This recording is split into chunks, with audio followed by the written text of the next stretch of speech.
Bom dia, boa tarde, boa noite para quem está me assistindo em diferentes horários. Este é o seminário da disciplina de Libras e o nosso tema é Modelos Filosofias da Educação de Surdos.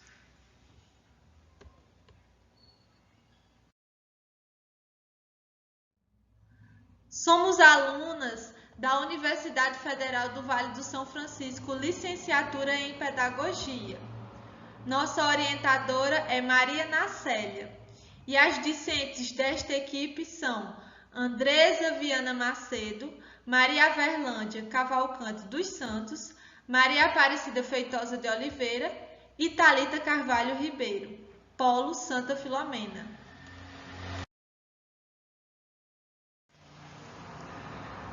Dentre as filosofias da educação de surdos, podemos apontar o oralismo. O oralismo surgiu em 1880, no Congresso de Milão. A primeira medida educacional implantada foi proibir o uso da língua de sinais, e os alunos surdos eram obrigados a sentarem sob as mãos, para assim serem oralizados. Vamos ao conceito de Benassi. O oralismo é uma linguagem que se insere neste âmbito, consistindo em duas categorias. O método unissensorial, ou seja, envolve um único sentido, e o método multissensorial, envolve mais de um sentido, que visa introduzir o sujeito com surdez numa comunidade linguisticamente majoritária, dando subsídios para os trâmites comunicativos usados pela sociedade ouvinte.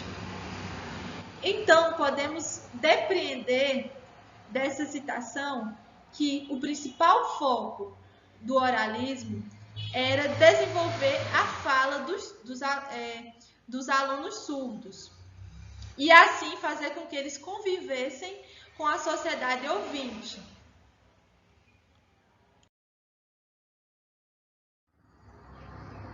Por meio do oralismo, o sujeito surdo era introduzido no mundo oralizado. Logo, o surdo se adequaria às necessidades do ouvinte, e não o ouvinte se adequaria às necessidades do surdo. Com a ênfase dessa filosofia, os surdos eram rotulados como surdos mudos. O oralismo tem como pressuposto a tese da superioridade das línguas oralizadas sobre as línguas de sinais. Então, o que é que nós podemos concluir a partir dessa tese? Que, por exemplo, a língua portuguesa seria vista, a partir dessa filosofia, como superior a Libras. Podemos entender que havia certo preconceito com relação à língua de sinais. Vamos ler o pressuposto segundo Benassi. Superioridade das línguas oralizadas em relação às línguas sinalizadas, considerando que a comunicação efetiva acontece apenas nas primeiras, ou seja, nas oralizadas, tanto nos aspectos concretos quanto nos abstratos. Então, se entendia que a comunicação efetiva só acontecia de fato nas línguas oralizadas e não nas línguas de sinais. Essa perspectiva não levava em conta a cultura do povo surdo, a cultura e o desenvolvimento como cidadão, pessoa que tem algo a oferecer para a sociedade ouvinte. Então havia certa imposição da oralidade sobre os surdos. Havia certa obrigação de os surdos poderem se comunicar através desse oralismo, dessa oralização, e para que pudesse participar da sociedade. pois tendo em vista que a sociedade majoritariamente era uma sociedade ouvinte.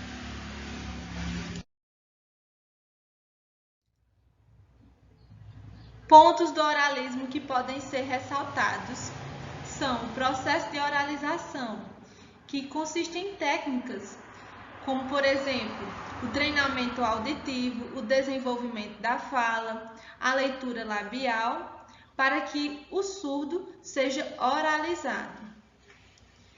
O método oral é um método que se mostrou ineficaz, pois não atende às necessidades do aluno surdo. Por vezes, os surdos eram diagnosticados com dificuldade de abstração, pois, por mais que sejam oralizados, ainda continuavam sem desenvolver bem a leitura e a escrita. E aí essa dificuldade de abstração de obter conceitos, obter uma boa leitura, uma boa escrita, resultava no fracasso escolar do surdo oralizado, pois eles não estavam utilizando a língua natural. E por isso havia essa dificuldade de abstrair conceitos, de abstrair e de se expressar melhor, como por exemplo, eles se expressam melhor utilizando a língua de sinais, que é sua língua natural. E havia, por conseguinte, o atraso da linguagem. E esse atraso da linguagem é um ponto que acaba dificultando todas as questões de desenvolvimento da criança, porque ele não desenvolveu a sua língua. Ele estava, por exemplo, desenvolvendo uma língua que não era sua, que era externa ao sistema que ele deveria seguir. Então, esse atraso repercutia na vida dessa criança, no desenvolvimento, porque é através da linguagem que o ser humano ele é introduzido nesse mundo simbólico. Então, todas essas questões estão interligadas e mostram o quanto o oralismo acabou sendo um método que não atendeu às necessidades dos surdos.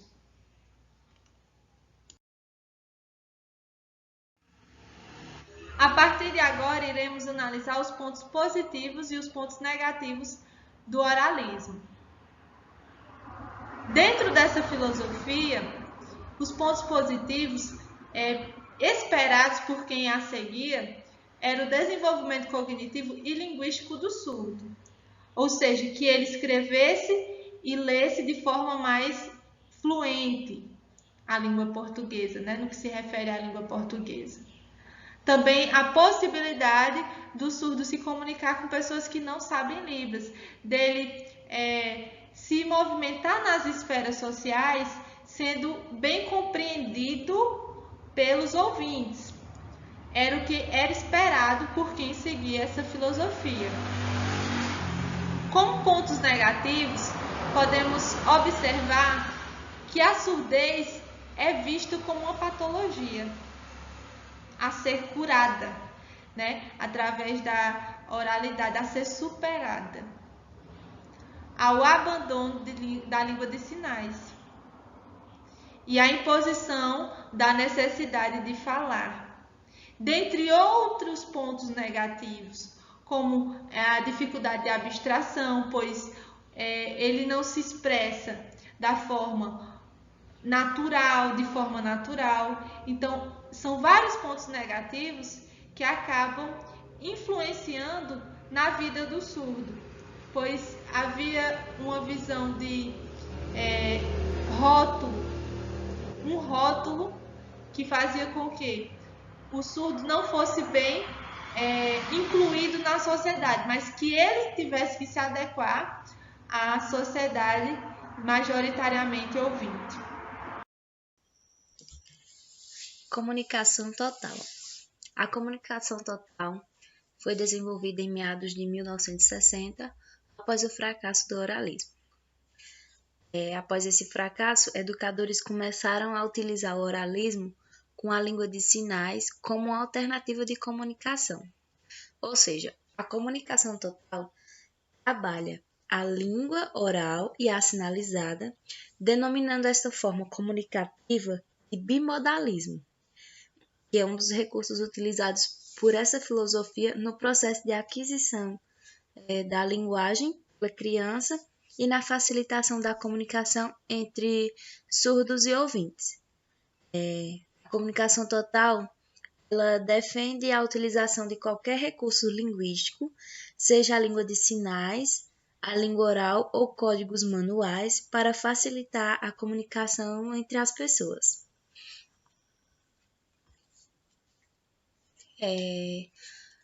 O objetivo. A comunicação total, ela considera o surdo com características diferentes do oralismo. Desta forma, o surdo não é visto apenas como portador de uma doença de ordem médica que poderia ser eliminada. Ela considera a surdez como uma marca que compromete suas relações sociais e seu desenvolvimento afetivo e cognitivo. Bom, a ideia da comunicação total é usar um vocabulário e meio de comunicação eficientes. E se comparado ao oralismo, estudos mostraram que o desempenho dos surdos foram melhores tanto na compreensão quanto na comunicação, além de facilitar a integração do surdo com o meio que ele convive, fornecendo também recursos adequados para seu desenvolvimento.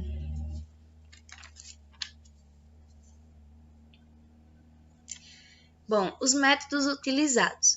Na comunicação total, ocorre a utilização da linguagem oral e gestual, empregando as formas de comunicação, todas que existem, como o uso da fala, a leitura labial, a língua oral sinalizada, o alfabeto manual, que é a representação simbólica usada através das mãos, e a audição residual, que seria a capacidade de ouvir alguns sons, mesmo com a presença de perca auditiva.